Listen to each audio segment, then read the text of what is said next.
Olá, Valimores! Eu sou a professora Fernanda Moura e sejam muito bem-vindos a essa aula. Hoje eu vou falar sobre avaliação fisioterapêutica, uma parte dela que é a anamnese. Antes de começar a aula, queria dar uma indicação para vocês de uma música, né? Uma música do Vila Lobos, uma baquiana brasileira, é a baquiana número 9, uma baquiana composta para a orquestra de cordas. E esse link, né, no YouTube, que eu estou deixando aqui para vocês, é dessa música regida pelo regente Roberto Minzuki, tá bom? Eu queria que vocês prestassem atenção na reviravolta que a música faz no minuto 2,14. Depois vocês me deixem aí nos comentários o que vocês acharam nesse momento da música, tá bom? Vamos lá.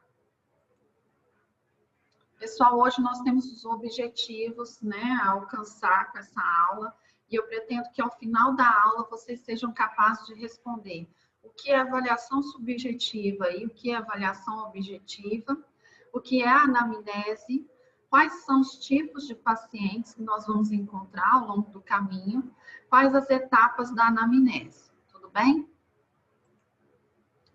Então, o primeiro contato com o paciente, né, é realizado na avaliação fisioterapêutica. É nesse contato que o paciente formula suas primeiras impressões a respeito da gente. E por isso é muito importante que vocês levem em consideração aspectos como a aparência. E o que eu quero dizer com a aparência? Eu quero dizer o traje adequado, né, para o processo terapêutico, os acessórios adequados. Quando você pensar em traje ou acessórios, pense que o objetivo principal, né, do seu trabalho ali é a reabilitação. Então, é o processo terapêutico, acessórios ou vestimenta que interfira ou tire do foco o seu principal objetivo, eles não são adequados, tá? Então, é muito importante que você preste atenção e tenha zelo pela sua aparência. A linguagem também é outro aspecto importante. Nós precisamos ter uma linguagem acessível para o paciente participar desse processo que nós vamos conduzi-lo, né? Esse processo de tratamento, ele precisa entender o que você está falando. Então, você não pode, não deve usar jargões médicos. Você deve usar uma linguagem acessível e ter empatia, carinho, cuidado, compromisso também em respeitar a forma como o paciente fala, né, do que ele está sentindo, porque muitas vezes ele não vai saber falar, né, com palavras adequadas, e isso não tem problema, tá bom? A gente precisa também ter muito zelo no nosso comportamento. É preciso que a gente se coloque nesse momento numa postura de entrar no lugar do outro, uma postura de compaixão, uma postura de escuta.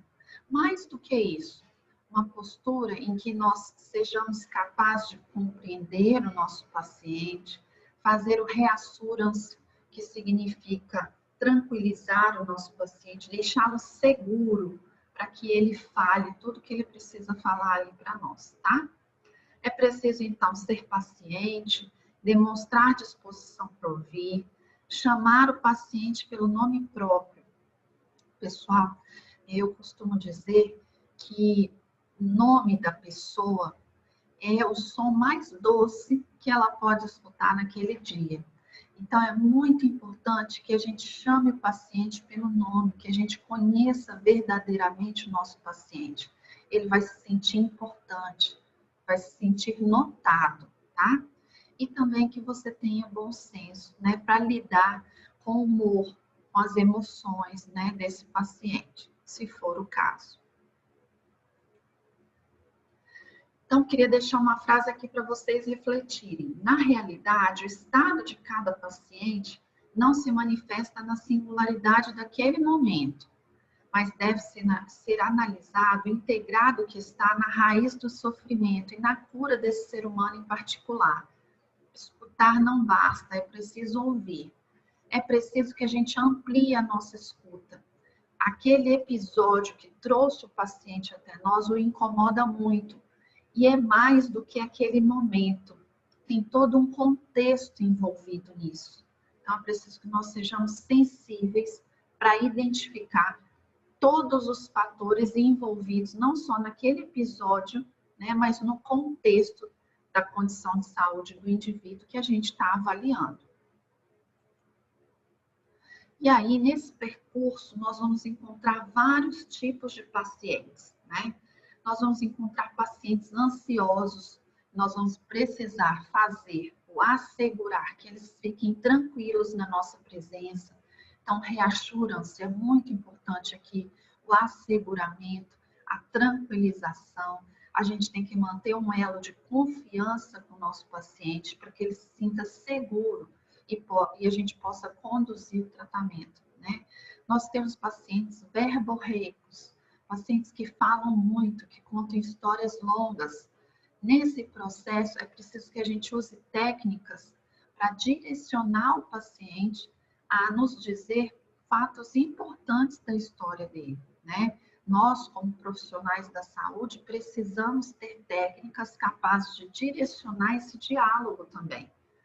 Nós vamos encontrar no nosso caminho pacientes hostis, a dor crônica, né? A dor aguda, a dor muito forte, faz com que os pacientes fiquem mal-humorados, tensos e até hostilizem alguma pergunta ou tenham algum comportamento hostil. Preciso ter muita paciência, cautela nesse momento e respeito à situação do paciente, tá? É quando nós nos mantemos calmos, centrados, quando a gente não perde o foco, né, do que a gente está fazendo ali naquele momento, essa hostilidade, ela vai diminuindo ao longo da nossa conversa, tudo bem? Também vamos encontrar pacientes com retardo ou demência. Esses pacientes, eles vão ser, em geral, acompanhados por cuidadores, parentes, né? E vizinhos, amigos, eles nunca vão estar sozinhos, né? Provavelmente terão acompanhantes. Mas o que eu quero que vocês reflitam aqui é que na hora da avaliação, nós estamos avaliando o paciente, não o cuidador. É preciso que vocês direcionem inicialmente as perguntas para o paciente, porque é muito importante que a gente avalie o nível cognitivo. Até quanto ele é capaz de nos responder, até quanto ele é capaz de nos dar a informação. É preciso que a gente avalie isso. Então, nunca direcione as perguntas inicialmente para o cuidador ou acompanhante. Sempre tente explorar a cognição do seu paciente, tá bom? Claro, se você perceber que o déficit cognitivo ou a demência impedem que as informações sejam fidedignas, você vai explorar essas informações com o cuidador. Também temos pacientes no nosso caminho, na nossa jornada, que estão em estado grave, em coma, sedados, por exemplo, nos hospitais, né, nas UTIs, que nós vamos avaliar também. Nesse processo, é muito importante que vocês, antes da avaliação, mesmo que o paciente esteja sedado, em coma, que vocês se apresentem para ele. Nossa, mas eu vou apresentar para alguém, me apresentar para alguém que está em coma? Sim, sim. Existem já livros publicados de pacientes que estavam em estado de coma e que ouviam tudo que estava sendo dito à beira do leito deles. Esses pacientes relatam que a voz de alguns profissionais da saúde que se importavam em se apresentarem, dizer o que queriam fazer neles, os tranquilizavam, tá? Então, como nós não temos certeza do grau, né, de consciência que esse paciente está naquele momento, mesmo sedado ou em coma, é muito importante que, por respeito a ele, à beira do leito, antes de tocá-lo, eu me apresente. Eu sou Fernanda, sou fisioterapeuta e vou iniciar a avaliação do senhor. É muito simples, fácil e rápido, e garante que esse paciente seja respeitado em sua totalidade. Tudo bem? Nós vamos encontrar pacientes emocionados ou deprimidos, pacientes chorosos, então a gente precisa conduzir também essa avaliação, identificando, né, esses sentimentos, sendo solidários. Vamos encontrar pacientes que são poliqueixosos ou hipocondríacos, tem várias queixas em vários locais, né? Vamos ter que administrar isso e também tranquilizá-lo em relação à eleição dos objetivos do nosso tratamento, tá? Vamos encontrar pacientes idosos. E aí eu quero ressaltar que idosos são adultos. Muitos de nós temos o péssimo comportamento de tratar idosos como crianças, de infantilizá-los. A gente dá apelido para eles, a vovozinha, o vovozinho, que bonitinho. Os pacientes idosos devem ser tratados como adultos, eles merecem esse respeito, tá? E eles não gostam de serem tratados assim, tudo bem? Carinho é diferente, tá? Empatia é diferente. Então, tratemos nossos pacientes idosos com respeito, com carinho, mas sem diminutivos, né? E sem infantilização. Um outro público que nós atendemos são os pacientes crianças. E aí, esses sim, nós podemos lançar mão de recursos como os diminutivos, né, as histórias, né, as analogias com personagens infantis. Nós podemos usar trajes com cores diferentes, acessórios no nosso jaleco, tá? Então, para esses pacientes, cabe sim essas adaptações. Tudo bem? No processo de avaliação fisioterapêutica, então, há duas etapas. A avaliação subjetiva, e ela é subjetiva porque os dados são colhidos a partir do que o paciente me fala. E a avaliação objetiva, que é, na verdade, o processo em que eu uso os recursos, né, para mensurar aquilo que ele me falou ou as coisas que eu acho que são necessárias que eu observe. Então, objetiva, porque eu estou mensurando, medindo, observando, tá? E aí eu tenho dados palpáveis, tudo bem? Eu não estou falando que uma ou outra é mais importante, são etapas complementares da avaliação fisioterapêutica. Na avaliação subjetiva, né, que a gente chama de anamnese, eu tenho algumas etapas importantes, onde eu colho as informações do paciente de forma sistematizada. Então, é interessante porque conduz o nosso raciocínio clínico. A primeira etapa da anamnese, nós vamos falar sobre isso ao longo da aula, é a queixa principal, né, e também a coleta das outras queixas. A segunda etapa, a história da doença atual, e eu quero ressaltar aqui para vocês que nem sempre nós avaliamos pacientes ou pessoas ou indivíduos que estão doentes.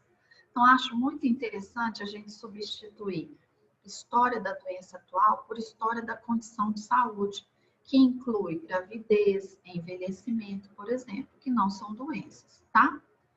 Os antecedentes pessoais, a gente também avalia antecedentes familiares, os hábitos de vida do indivíduo, os fatores socioeconômicos, culturais e ambientais envolvidos naquela condição de saúde e os medicamentos que ele usa. Tudo bem? Essa é a avaliação subjetiva.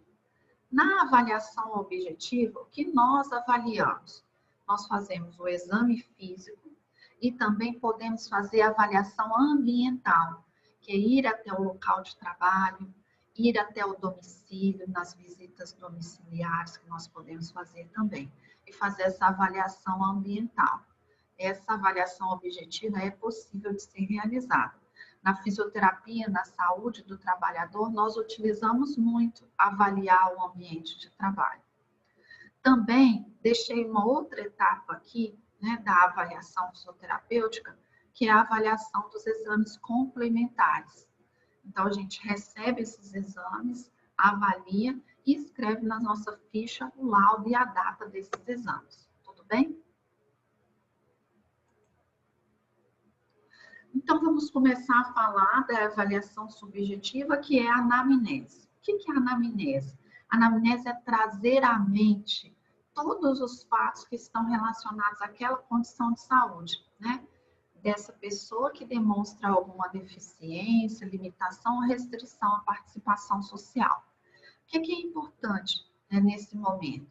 Que a gente compreenda as condições culturais do indivíduo, as tradições, as crenças. É muito importante a gente estar atento a isso. Que a gente tenha perspicácia e tato na obtenção dessas informações, porque muitas delas podem ser relacionadas a doenças estigmatizantes, a distúrbios que afetam a intimidade dessas pessoas. Então, é preciso tato para avaliá-las. A gente não deve sugestionar o paciente a responder aquilo que a gente deseja escutar, tá? Devemos também evitar, como eu disse antes, os jargões médicos. Não exagerar nas mímicas faciais ou reações às respostas ou histórias dos nossos pacientes. A gente precisa minimizar essas expressões faciais. Então, o paciente me conta alguma coisa, eu falo, não, né? Ou eu sorrio muito. Então, eu devo minimizar essas expressões faciais, tá? A reação ao ouvir o paciente. É preciso que eu garanta, né, ao escutar essa história, no momento que eu estou avaliando esse paciente, que ele tem um ambiente que o proporcione sigilo, temperatura e luminosidade adequados e privacidade também. Então, iniciando a semiotécnica, a técnica da anamnese, né, quando o paciente chega para mim, a primeira pergunta que eu devo fazer para ele é do tipo aberta, né? E uma pergunta aberta que possa ser capaz de que ele me diga o que mais o incomoda. Então, a gente vai perguntar, o que o senhor está sentindo? Qual o seu problema? O que o senhor deixou de fazer? Ou por que o senhor veio me procurar? Tá? Quando o paciente responde essa questão, o que ele está me dizendo e o que eu vou prestar atenção, né? Em qual sintoma daquele que ele me disse, que vai ser o sintoma mais importante, que vai me guiar ou me conduzir em todo o processo de avaliação. Esse sintoma que eu vou perceber na resposta dele, a gente chama, na semiotécnica da anamnese, né, de sintoma guia. Então, quando eu começo a avaliar o paciente, eu pergunto o que te trouxe aqui, né, ou o que te incomoda, o que o senhor está sentindo, ele me dá o sintoma guia. E aí, como eu vou descobrir todas as coisas relacionadas a esse sintoma guia? Eu vou seguir agora as pistas, né? Os outros sintomas, através de um interrogatório sintomatológico que eu vou ensinar para vocês, vocês vão perseguir essas pistas. Depois, lá no exame físico, vocês vão mensurar esses sinais e registrar tudo na ficha, para que vocês possam elaborar o diagnóstico fisioterapêutico, tá bom? E aí, pessoal, é muito importante que vocês façam uma anamnese estruturada. Então, é o seguinte, é possível que eu use uma ficha para avaliar o paciente e essa ficha esteja em branco e eu escreva tudo que ele me fale, ou que eu faça uma estrutura de questões ou tópicos, né, que a gente chama de ficha estruturada, para que eu possa me lembrar ou anotar, né, na frente desses tópicos o que o paciente me diz. Em ambas essas fichas, ou o papel em branco ou a estruturada, o primeiro tópico precisa ser preenchido, né? O primeiro item dessa ficha é a identificação. A identificação é como se fosse um cabeçalho dessa ficha. E ela vai ter que ter o nome, a idade do paciente, o sexo, o estado civil, a cor, a profissão dele, atual e anterior, local de trabalho, naturalidade, residência. Pode ter também, se for necessário, o nome do cuidador, o nome da mãe, em estruturas, em ambientes que eu tenho muitos pacientes, como hospitais, centros de reabilitação. Às vezes nós pedimos o nome da mãe porque o nome do paciente pode ser igual ao nome de outros pacientes, tá? Então é importante a gente identificar isso. É possível que nesse cabeçalho também tenha diagnóstico médico. É possível ou não ter esse item, tudo bem?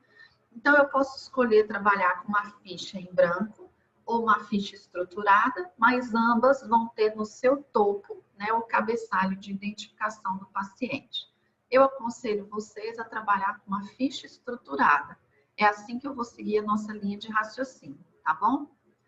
Então, eu falei com vocês que a gente usa uma pergunta inicial. Essa pergunta inicial ela é aberta, deixa o paciente falar.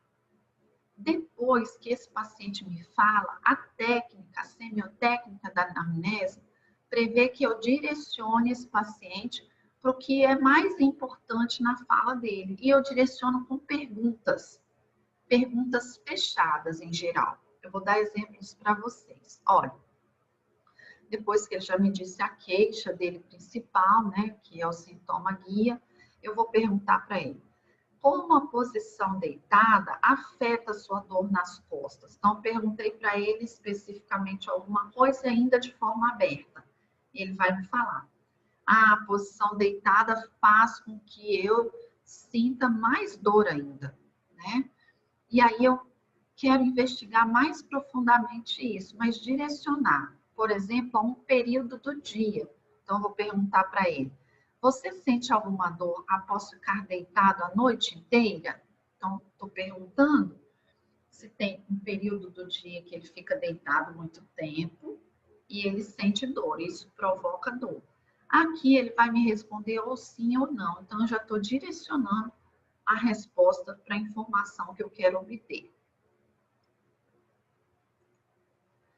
Então, pessoal, na semiotécnica da anamnese, eu tenho perguntas abertas, né? E eu complemento essa sequência de perguntas com perguntas fechadas, perguntas em que ele vai me responder sim ou não, e que eu vou ser capaz, então, de compreender melhor, mais especificamente, aquilo que ele está me falando. Então, como você sente que esse problema afetou sua vida diária, ou no trabalho ou em casa? Essa é uma pergunta aberta, ele vai me dizer, me contar a história. E aí eu especifico depois, se eu quiser. Isso afetou a sua capacidade de vestir-se sozinho? Ele vai me responder sim ou não. Uma pergunta fechada, ela tem tópicos para serem respondidos. É específica, tá? Outra forma, né, de eu fazer perguntas para esse paciente é utilizando a técnica da paráfrase. Essa técnica é muito legal porque o paciente se sente ouvido, ele sente que você deu valor, se importou com o que ele falou, que você se lembrou da fala dele. Como que é a paráfrase? Parafrasear é pegar parte do texto que o paciente te falou e elaborar uma pergunta. Então, isso é sinônimo para o paciente de que você está escutando verdadeiramente ele. Então, olha, você pode dizer assim: você me disse que a dor, a sua dor, é aliviada quando você senta ou deita. Quer dizer, ele já te disse isso, você prestou atenção e você está usando aqui. E aí você complementa com a sua pergunta: em que outras posições a sua dor é avaliada? Perdão, é aliviada. Então, em quais outras posições a sua dor é aliviada? Então, você escutou o que ele tinha dito antes, ele sente que ele foi ouvido e você completa com a pergunta que você quer realizar, tá bom? E aí, então, para coletar a informação na anamnese, nós estamos trabalhando com a anamnese estruturada. O paciente chega, eu pergunto a ele o que ele está sentindo e esse item eu anoto na queixa principal. A pergunta que eu faço para obter a queixa principal é o que o senhor está sentindo, o que te trouxe aqui, o que mais incomoda o senhor, o que está acontecendo, tudo bem? O que o levou a procurar um fisioterapeuta? Então, a resposta da queixa principal vai me levar ao sintoma guia. E aí eu queria fazer um parênteses aqui para que vocês prestem atenção que essas queixas que o paciente diz para nós, essa primeira queixa, né, ela pode nos levar a ficar em estado de alerta, né? A gente chama isso de bandeira amarela, yellow flag, são as bandeiras amarelas. As bandeiras amarelas são fatores psicossociais, fatores que aumentam o risco de desenvolvimento ou perpetuação de dor ou incapacidade. Esses fatores psicossociais estão relacionados a queixas que o paciente me faz, que estão atreladas a crenças limitantes que ele tem, catastrofização, por exemplo, ele acha que tudo vai dar errado, o medo da dor, o medo do movimento, a cinesiofobia. Então, ele relata dor e fala comigo que ele não se mexe mais, ele só fica deitado. Também relacionado a emoções, depressão, ansiedade, né? Tristeza profunda, medo, né? Medo de voltar ao trabalho, falta de apoio familiar, outros tratamentos que o paciente fez e que foram ineficazes, e ele relata isso com um sentimento muito ruim, né, com uma falta de esperança sobre o tratamento atual. Então, quando as queixas vêm atreladas a esses fatores psicossociais, nós temos que ficar alerta, em atenção, para a identificação de um pior prognóstico e para a necessidade de encaminhamento para outros profissionais e também para uma avaliação mais completa. Eu tenho várias aulas lá no YouTube em que eu falo como o fisioterapeuta deve lidar com esses fatores psicossociais, gerenciar isso, né, dentro do seu tratamento. Então, se vocês quiserem se aprofundar mais, vocês assistam às aulas que estão lá no YouTube, tá bom? Mas nesse início, ficar alerta. E temos também as queixas que nos levam a ficar em estado, né, vermelho. A gente chama de red flags ou bandeiras vermelhas. Essas bandeiras vermelhas, elas são queixas que nos conduzem ao raciocínio de que esse paciente deve ser encaminhado para o médico. Quais são essas queixas? O paciente tem febre, diaforese, que é sudorese, né, excessiva, sudorese noturna, náuseas e vômitos, diarreia, palidez, tontura ou síncope, fadiga excessiva, perda de peso sem uma dieta, sem explicação aparente, tá? Se o paciente relata esses, né, sinais, sintomas, nós devemos fazer encaminhamento médico porque podem estar relacionadas a doenças mais graves ou algum tipo de malignidade, tá?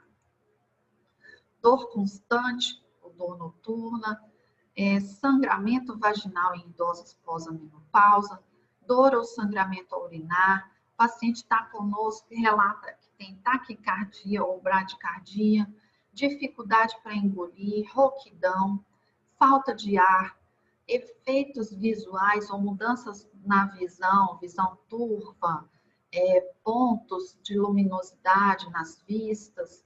Isso são sinais de que nós devemos, de bandeira vermelha, que nós devemos realizar um encaminhamento desse paciente para o médico, tá? Isso ainda na queixa principal, muito importante que a gente fique atento.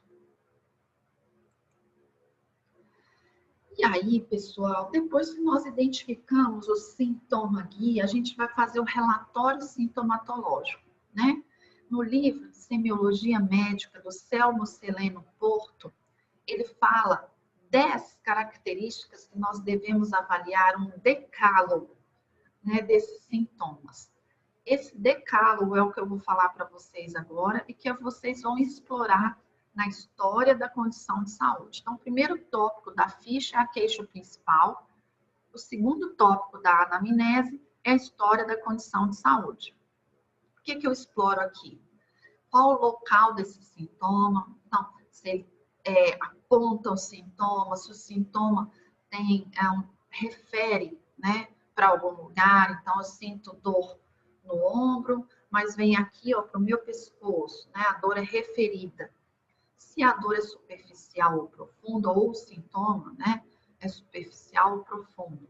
Se ele se irradia, né, num trajeto de um nervo, né, num dermátomo, num miótomo, se esse sintoma que o paciente relata, ele consegue dar adjetivos para ele, né? Como o paciente descreve esse sintoma, por exemplo, dor enfacada, pontada, agulhada, ferroada, formigamento, né? Isso é a qualidade do sintoma. A intensidade desse sintoma, então eu posso usar uma escala de 0 a 10, quanto que o senhor sente de dor, tá? Depois nós vamos aprender escalas que a gente usa para avaliar a intensidade da dor. Também no tópico 5, a gente vai avaliar a duração desse sintoma. Então, esse sintoma agudo, ele é subagudo, ele é crônico, né? Como que eu identifico isso? Por exemplo, em relação à dor, a gente sabe hoje, né, por algumas referências, que a dor aguda é até 3 meses, a dor crônica é acima de 3 meses, né? A evolução desse sintoma. Então, a evolução desse sintoma, ela pode ser, quando a gente pesquisa, qual a frequência, como veio, como é a história desse sintoma.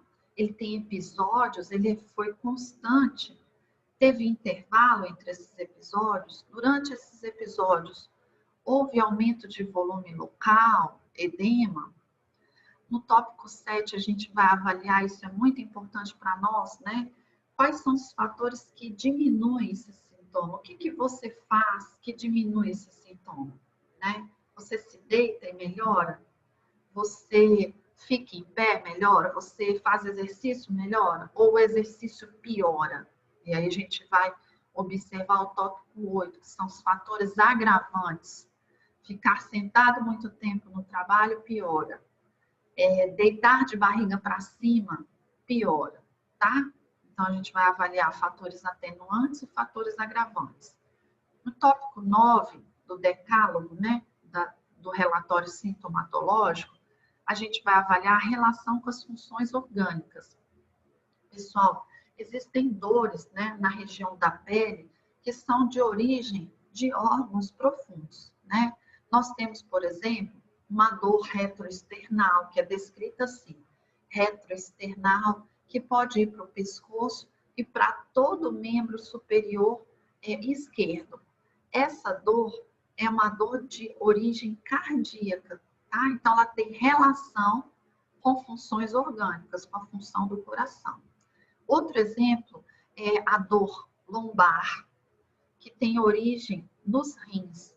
Então, existe uma dor que o paciente relata abaixo das últimas costelas, na região posterior, né, do tronco, e essa dor é na região dos rins. Ela é uma dor lombar, mas não é de origem muscular, é de origem renal. Preciso que a gente fique atento para fazer o diagnóstico diferencial, tá?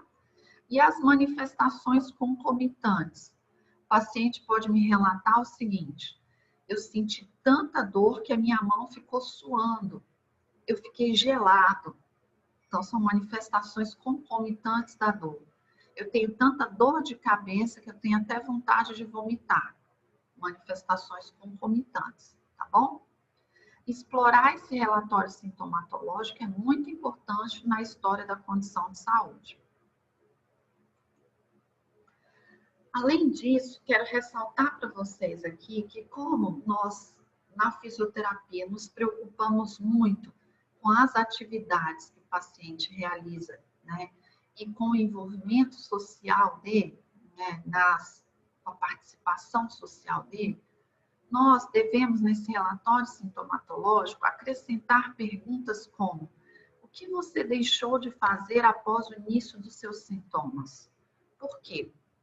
Porque a resposta a essa pergunta vai nos direcionar para as limitações das atividades, né, que o sintoma proporcionou. O que você gostaria de fazer novamente após a sua plena recuperação?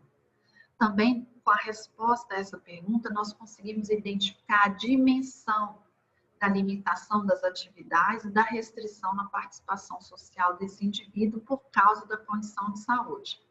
Vocês podem, inclusive, falar com eles. Me digam 3 coisas que você deixou de fazer após o início dos sintomas. Ou 3 coisas que você gostaria de fazer novamente, tá bom? Isso ainda na história da condição de saúde. E aí, pessoal, é importante a gente identificar a diferença, né, quando a gente está estudando sinais e sintomas, as queixas dos pacientes, o que são sintomas e o que são sinais. Sintomas são alterações da percepção normal que uma pessoa tem do seu próprio corpo, do seu metabolismo, de suas sensações, podendo ou não consistir em um indício de doença. É uma queixa que o paciente relata. Ele relata e só ele consegue percebê-la. Eu não consigo mensurar. Então, o paciente relata cansaço, fadiga, falta de ar, é um sintoma. Dor é um sintoma também. Já sinal é uma alteração percebida ou medida por uma outra pessoa, geralmente um profissional da saúde, com ou sem o relato do paciente. Então, eu estou avaliando esse paciente e eu vejo um hematoma, uma hiperemia, isso é um sinal. Eu vou lá e mensuro com o termômetro a febre, isso é um sinal, tá bom? Aí, prosseguindo nas etapas da anamnese, a etapa 3, a gente vai investigar os antecedentes pessoais. Nessa etapa, eu questiono por outras condições de saúde que o paciente tem, que não podem nem o incomodar agora, mas a gente precisa investigar.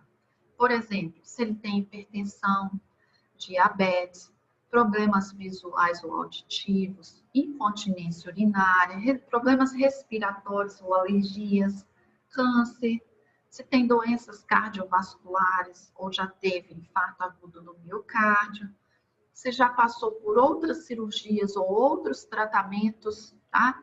E se já sofreu alguma queda. Isso eu investigo em antecedentes pessoais. A outra etapa da anamnese são os antecedentes familiares. O que eu quero investigar aqui? Aqui eu quero investigar condições de saúde típicas de padrão hereditário. Para mim, importa essas informações em relação às condições de saúde que ele tem na família, que tem alguma influência, ou poderão ter alguma influência de padrão hereditário nele. Então, questionar sobre doenças cardiovasculares, doenças metabólicas, como obesidade e diabetes, o câncer, cefaleia, doenças neurológicas, né? Se a gente está investigando algum fator genético, neurológico, tá bom? O outro tópico da anamnese são os hábitos de vida. Muito importante para nós investigar a rotina do paciente, o que que ele faz em cada momento do dia, se ele é tabagista, se ele usa álcool, né, que é o etilismo. Investigar, pessoal, quanto de álcool ele usa, né, na semana, ou quantos cigarros ele fuma, sejam bem específicos nessa investigação. Quais são os hábitos nutricionais? São hábitos saudáveis? A ingestão de líquido, né, se é adequada no dia, né? A gente tem essa informação, a gente sabe que o indivíduo tem que tomar no mínimo 2 litros de água por dia. Se ele pratica atividade física, qual tipo de exercício, quantas vezes na semana, né? Em alguns casos, a anamnese fisioterapêutica, por exemplo, em relação à saúde da mulher, nós precisamos investigar aspectos sobre a sexualidade. É importante também investigar os hábitos de sono, quantas horas dorme por dia. Nós temos relações já na literatura entre dor lombar, por exemplo, e insônia. Então, é muito importante investigar o hábito, né, do sono. A gente também vai investigar, né, as condições socioeconômicas, culturais e ambientais desse indivíduo. Então, dividir aqui para vocês em condições socioeconômicas, seria o padrão da habitação, né, se ela é própria ou alugada, se ela é insalubre, né, se ela é adequada ao número de indivíduos da família, o acesso a serviços de saúde, se tem plano de saúde privado, se usa o SUS, as pessoas que o assistem, né, ou quem mora na casa, quem divide a renda, qual a renda familiar, se é aposentado, se tem um trabalho, se esse trabalho possui vínculo com a previdência social, se trabalho é autônomo, como é essa relação de trabalho. Também precisamos investigar as condições culturais do nosso indivíduo, a escolaridade, né, o grau de escolaridade, as crenças e tradições desse indivíduo, a religiosidade, tá? Precisamos investigar também a vida conjugal e o relacionamento familiar. Se é casado, se tem cônjuge, é viúvo, se é solteiro, se tem apoio familiar, se tem filhos, pais, irmãos, cuidadores, amigos, tá? Esse relacionamento é importante para a gente investigar o apoio que esse indivíduo tem para sua recuperação. Também vamos investigar na anamnese os medicamentos que o paciente usa. O que é interessante saber aqui? A gente precisa saber quais são os medicamentos que ele usa, escrever esses medicamentos, se eles têm, quais os efeitos dessa medicação, e a gente precisa saber se esse medicamento é um facilitador ou barreira. Isso a gente investiga pelo que o paciente nos relata e também pelos efeitos colaterais que esse medicamento tem. Então, vou dar um exemplo. Eu tive uma paciente que tinha hipertensão arterial, né? E ela usava medicação para hipertensão. E ela chegou para ser atendida várias vezes, né? Foi recorrente isso. A gente avaliou a pressão dela e ela estava com pressão alta. E eu perguntei para ela, mas você não usa medicação para pressão? Ela falou, eu uso. Mas o remédio que o médico me deu para colocar debaixo da língua me deixa muito tonta. E eu não consigo pegar o ônibus para vir para a fisioterapia. Então, naquele contexto, o medicamento para reduzir a pressão arterial estava sendo uma barreira para a realização da fisioterapia. Nesse contexto, é muito importante que eu saiba isso, porque muitos médicos trabalham em parceria conosco, né? E dar esse feedback é importante. Nesse contexto, reencaminhar o paciente para o médico para fazer a reavaliação da medicação é importante.